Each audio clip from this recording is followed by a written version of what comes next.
ನಮಸ್ಕಾರ. ಲೋಕ್ ದರ್ಶನ್ ಡಿಜಿಟಲ್ಗೆ ಸ್ವಾಗತ. ನಾನು ವಿದ್ಯಾ. ಕಾವೇರಿ ನೀರಿನ ನಿರ್ವಹಣಾ ಮಂಡಳಿಯು ತಮಿಳುನಾಡಿಗೆ ನೀರು ಬಿಡುವಂತೆ ಸೂಚಿಸಿದೆ. ಈ ಬಗ್ಗೆ ಅಂತಿಮ ನಿರ್ಧಾರ ಮುಖ್ಯಮಂತ್ರಿ ಮತ್ತು ಸುಪ್ರೀಂ ಕೋರ್ಟ್ ಮೇಲೆ ನಿಂತಿದೆ. ಹಾಗೆ ಬೆಳಗಾವಿಯಲ್ಲಿ ಇಂದು ನಡೆದ ಸಭೆಯಲ್ಲಿ ಸಚಿವ ಡಾಕ್ಟರ್ ಯತೀಂದ್ರ ಅವರು ಬೆಳಗಾವಿ ಮಹಾನಗರ ಪಾಲಿಕೆಯಲ್ಲಿ ಕನ್ನಡ ಪರ ಗೊತ್ತುವಳಿ ಅಂಗೀಕಾರದ ಕುರಿತು ಸ್ಪಷ್ಟ ಹೇಳಿಕೆ ನೀಡಿದ್ದಾರೆ. ಈ ಕುರಿತು ಸಂಪೂರ್ಣ ವಿವರ ಇಲ್ಲಿದೆ. ನಾನು ಈಗ ತಾನೇ ಆ ಸುದ್ದಿ ಓದಿದೆ. ಕಾವೇರಿ ನೀರು ನಿರ್ವಹಣಾ ಮಂಡಳಿಯವರು ತಮಿಳುನಾಡು ಅವರಿಗೆ ನೀರ್ ಬಿಡೋದಕ್ಕೆ ಹೇಳಿದ್ದಾರೆ. ಸೊ ಅವ್ರ ಶೇರ್ ಏನಿದೆ ಕೊಡ್ಬೇಕಾದಂತಹ ಅನಿವಾರ್ಯತೆ ನಮ್ಮಲ್ಲಿ ಇದೆ. ಬಟ್ ಆದ್ರೂ ಕೂಡ ಸರ್ಕಾರ ಏನ್ ನಿರ್ಧಾರ ತೆಗೆದುಕೊಳುತ್ತೆ ನನಗೆ ಗೊತ್ತಿಲ್ಲ. ಮುಖ್ಯಮಂತ್ರಿಗಳು ಇದ್ರ ಬಗ್ಗೆ ಏನು ಮಾತಾಡಲ್ಲ, ನನಗೂ ಕೂಡ ಈಗ ಮಾಹಿತಿ ಬಂದಿದೆ. ಸೊ ಹಾಗಾಗಿ ಮುಖ್ಯಮಂತ್ರಿಗಳು ಏನ್ ಹೇಳ್ತಾರೆ ಅದ್ರ ಮೇಲೆ ಆಧಾರ ನಾನು ನಿಮ್ಗೆ ಹೇಳ್ತೇನೆ. ಈಗ ಕಾವೇರಿ ನೀರು ಕಮ್ಮಿ ಆಗಿದೆ, ಮಳೆ ಬಂದು ಕಮ್ಮಿ ಆಗಿದೆ. ಆದ್ರೆ ನಾವು ಒಂದು ವ್ಯವಸ್ಥೆ ಮಾಡ್ಕೊಂಡಿದೀವಿ. ಮತ್ತೆ ಸುಪ್ರೀಂ ಕೋರ್ಟ್ ಆರ್ಡರ್ ಆದೇಶದ ಮೇರೆಗೆ ಈ ತರ ಕಾವೇರಿ ನೀರು ನಿರ್ವಹಣಾ ಮಂಡಳಿ ಎಲ್ಲ ಮಾಡ್ಕೊಂಡಿದೀವಿ. ಸೊ ಅವ್ರು ಸುಪ್ರೀಂ ಕೋರ್ಟ್ ಅವರು ಆ ಮಂಡಳಿಯವ್ರು ಏನ್ ತೀರ್ಮಾನ ಕೊಡ್ತಾರೆ ನಾವು ಬದ್ಧವಾಗಿರ್ಲೇಬೇಕಾಗತ್ತೆ ಕಾನೂನು ಪ್ರಕಾರ. ಸೊ ಹಾಗಾಗಿ ನಮ್ ಕುಡಿಯೋ ನೀರಿಗೆ ಎಷ್ಟು ನೀರು ಇಟ್ಕೊಳ್ಬೇಕು ಅದನ್ನ ಇಟ್ಕೊಂಡು ತಮಿಳ್ನಾಡಿಗೆ ಏನ್ ನೀರು ಕೊಡ್ಬೇಕು ಅದು ಕೊಡ್ಬೇಕಾಗತ್ತೆ.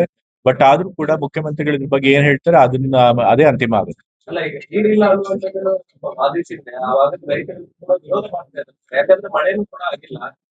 ಮುಂದಿನ ದಿನಗಳಲ್ಲಿ ಕುಡಿಯುವ ನೀರು ಕೋರ್ಟ್ ಅಲ್ಲಿ ವಾದ ಮಾಡುವಂತದ್ದಲ್ಲ. ಇದಾಗ್ಲೇ ಹಿಂದೆ ಎಲ್ಲ ಸುಪ್ರೀಂ ಕೋರ್ಟ್ ಹೋಗಿ ಒಂದು ಮಂಡಳಿ ರಚನೆ ಆಗಿದೆ. ಆ ಮಂಡಳಿಯವರು ನೀರಿನ ಪರಿಸ್ಥಿತಿ ಎರಡೂ ರಾಜ್ಯದಲ್ಲಿ ನೋಡಿ ಅದ್ರ ಆಧಾರದ ಮೇಲೆ ಯಾರಿಗೆ ಎಷ್ಟು ಕೊಡ್ಬೇಕು ಅಂತ ಹೇಳಿ ತೀರ್ಮಾನ ಮಾಡ್ತಾರೆ. ಸೊ ಹಾಗಾಗಿ ಇದ್ರ ವಿಷಯದಲ್ಲಿ ನಾವೇನು ಮಾಡೋದಕ್ಕಾಗಲ್ಲ, ನಮ್ ಕೈ ಕಟ್ಟಿರುತ್ತೆ. ಬಟ್ ಆದ್ರೂ ಕೂಡ ಮುಖ್ಯಮಂತ್ರಿಗಳ ಬಗ್ಗೆ ಏನ್ ಹೇಳ್ತಾರೆ ಅದೇ ಅಂತಿಮ ಆಗುತ್ತೆ. ನೀರಿಲ್ಲ ಅನ್ನುವಂಥದ್ದನ್ನ ಅದನ್ನೆಲ್ಲ ಮನವರಿಕೆ ಮಾಡ್ಕೊಟ್ಟಿರ್ತಾರೆ.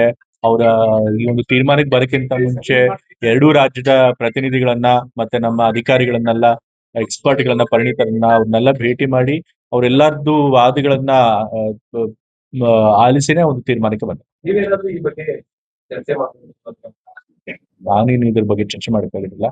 ಸೊ ಕಾವೇರಿ ಪ್ರಾಧಿಕಾರ ಏನ್ ತೀರ್ಮಾನ ಕೊಡುತ್ತೆ ಅದಕ್ಕೆ ಬದ್ಧ ಆಗಿರ್ಲೇಬೇಕಾಗುತ್ತೆ ಸರ್ಕಾರ. ಮುಖ್ಯಮಂತ್ರಿಗಳು ಇದಕ್ಕೆ ಏನ್ ರೆಸ್ಪಾಂಡ್ ಮಾಡ್ತಾರೆ. ಪ್ರಗತಿ ಪರಿಶೀಲನೆ ಮಾಡಿದ್ರು.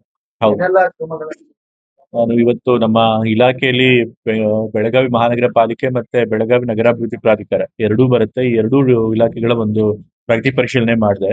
ಸೊ ಹಾಗಾಗಿ ಬೆಳಗಾವಿ ಮಹಾನಗರ ಪಾಲಿಕೆಯಲ್ಲಿ ಬೇಕಾದಷ್ಟು ಕಾಮಗಾರಿಗಳು ನಡೀತಾ ಇದೆ. ಕೆಲವು ವರ್ಕ್ಗಳು ನಿಗದಿತ ಸಮಯದಲ್ಲಿ ಮುಗಿದಿಲ್ಲ, ಬಹಳ ವಿಳಂಬ ಆಗಿದೆ. ಸೊ ಅದನ್ನ ವಿಳಂಬ ಮಾಡಬೇಡಿ, ಈಗ ಒಂದು ಟೈಮ್ ಲಿಮಿಟ್ ಕೊಟ್ಟು ಆ ಟೈಮ್ ಲಿಮಿಟ್ ನಲ್ಲೇ ಮುಗಿಸ್ಬೇಕು ಅಂತ ಹೇಳಿದ್ದೇನೆ. ಮತ್ತೆ ನಗರನ ಸ್ವಚ್ಛವಾಗಿಡ್ಬೇಕು ಅಂತ ಹೇಳಿದ್ದೇನೆ. ಮತ್ತೆ UCF ಫಂಡ್ ನಲ್ಲಿ ಯಾವ ಕಾಮಗಾರಿಗಳನ್ನ ಪ್ರಪೋಸಲ್ ಕೊಡ್ಬೇಕು ಅದನ್ನು ಕೂಡ ನಾನು ಪರಿಶೀಲನೆ ಮಾಡಿದ್ದೇನೆ. ಮತ್ತೆ ಕುಡಿಯೋ ನೀರಿನ ಸಮಸ್ಯೆ ಈಗ ಬೇಸಿಗೆ ಕಾಲದಲ್ಲಿ ಸಮಸ್ಯೆ ಎದುರಾಗ್ತಾ ಇದೆ. ಸೊ ಎದುರಾಗಿರೋ ಸಮಸ್ಯೆಗಳು ಏನು ಕ್ರಮ ತೆಗೆದುಕೊಂಡಿದ್ದಾರೆ ಅದ್ರ ಬಗ್ಗೆನೂ ಕೂಡ ಪರಿಶೀಲನೆ ಮಾಡಿದ್ದೇನೆ. ಸೊ ಹಾಗಾಗಿ ಹಲವಾರು ವಿಷಯಗಳು ಸಭೆಯಲ್ಲಿ ಬಂದಿದೆ.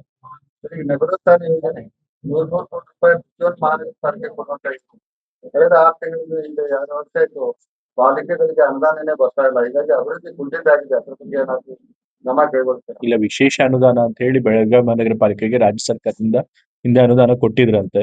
ಸೊ ಅನುದಾನ ಈ ಬಾರಿ ಬಂದಿಲ್ಲ. ಅದನ್ನ ಕೊಡ್ಸ್ಕೊಡಿ ಅಂತ ಹೇಳಿ ನಮ್ಮ ಶಾಸಕರು ಕೂಡ ಕೇಳಿದ್ರು.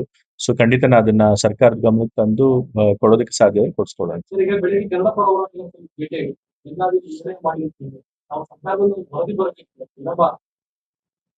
ಇದು ಪಾಲಿಕೆನಲ್ಲಿ ಒಂದು ಗೊತ್ತುವಳಿ ಪಾಸ್ ಮಾಡಕ್ಕೆ ಪ್ರಯತ್ನ ಮಾಡಿದ್ದಾರೆ.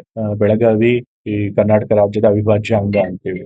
ಆದ್ರೆ ಮೇಯರ್ ಅದನ್ನ ಪಾಸ್ ಮಾಡದೆ ಏನ್ ಮಾಡಿದ್ದಾರೆ, ಅದಕ್ಕೆ ಕಾನೂನು ಅಭಿಪ್ರಾಯ ಅಂತ ಹೇಳಿ ನಮ್ಮ ಇಲಾಖೆಗೆ ಕಳಿಸ್ಬಿಟ್ಟಿದ್ದಾರೆ. ನಮ್ಮ ಇಲಾಖೆಯಿಂದ ಮತ್ತೆ DC ಹೋಗಿ DC ಇಂದ ಮತ್ತೆ ವಾಪಸ್ ನಮ್ಮ ಇಲಾಖೆ ಸೆಕ್ರೆಟರಿಗೆ ಬಂದಿದೆ.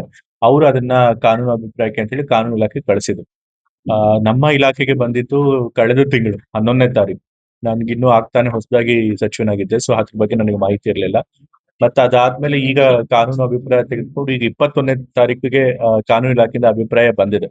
ಅದ್ರೊಳ ಮಧ್ಯದಲ್ಲಿ ನಾಗಮೋಹನ್ ದಾಸ್ ಅವರು ಕರ್ನಾಟಕ ಗಡಿ ಪ್ರದೇಶ ಮತ್ತು ನದಿ ರಕ್ಷಣಾ ಆಯೋಗದ ಅಧ್ಯಕ್ಷರು, ಅವರು ಕೂಡ ಇದಕ್ಕೆ ಯಾವುದೇ ಒಂದು ಲೀಗಲ್ ಹರ್ಡ್ ಇಲ್ಲ, ಕಾನೂನು ತೊಡಕಿಲ್ಲ ಅಂತ ಹೇಳಿ ಅವರು ಕೂಡ ಅಭಿಪ್ರಾಯಗಳನ್ನ ನಮ್ಮ ಚೀಫ್ ಸೆಕ್ರೆಟರಿಗೆ ಕೊಟ್ಟಿದ್ದಾರೆ.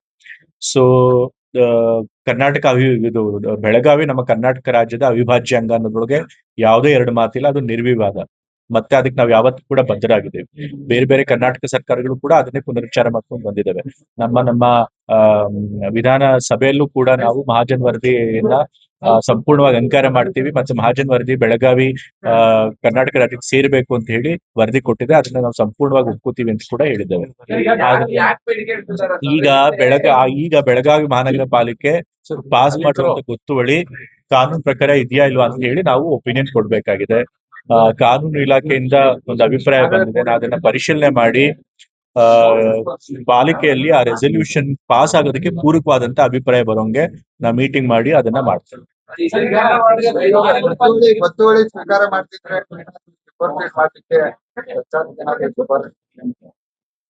ಅದನ್ನು ಕೂಡ ಕನ್ನಡ ಸಂಘಟನೆಯವರು ಬೇಡಿಕೆ ಇಟ್ಟಿದ್ದಾರೆ. ಅಕಸ್ಮಾತ್ ಏನಾದ್ರು ಗೊತ್ತುವಳಿ ಪಾಸ್ ಮಾಡ್ಲಾ ಅಂತಂದ್ರೆ ಸೂಪರ್ ಸೀಡ್ ಮಾಡಿ ಅಂತ ಹೇಳಿ.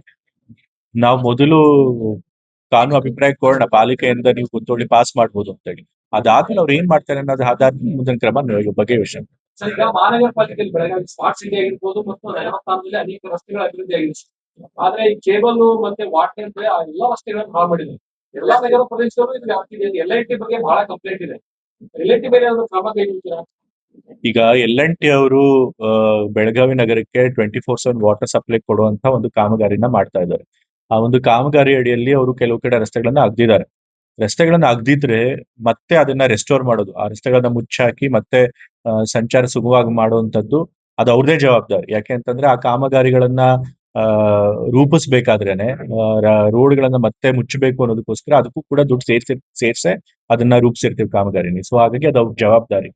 ಸೊ ಅದು ಕೂಡ ಚರ್ಚೆಗೆ ಬಂತು. ನಾನು ಕಮಿಷನರ್ಗೆ ಹೇಳಿದ್ದೇನೆ, LNT ಅವ್ರಿಗೂ ಎಲ್ಲೆಲ್ಲಿ ರೋಡ್ಗಳನ್ನ ಅಗದು ಕೆಲಸ ಆದ್ರೂ ಕೂಡ ಹಂಗೆ ಬಿಟ್ಟಿದ್ದಾರೆ ಅಂತ ಕಡೆ ಎಲ್ಲ ಅವರೇ ಮುಚ್ಚಿಸ್ಬೇಕು, ಇಲ್ಲ ಅಂತಂದ್ರೆ ಅವ್ರ ಮೇಲೆ ಕ್ರಮ ತೆಗೆದುಕೊಳ್ಬೇಕು ಅಂತ ಕೂಡ ಹೇಳಿ.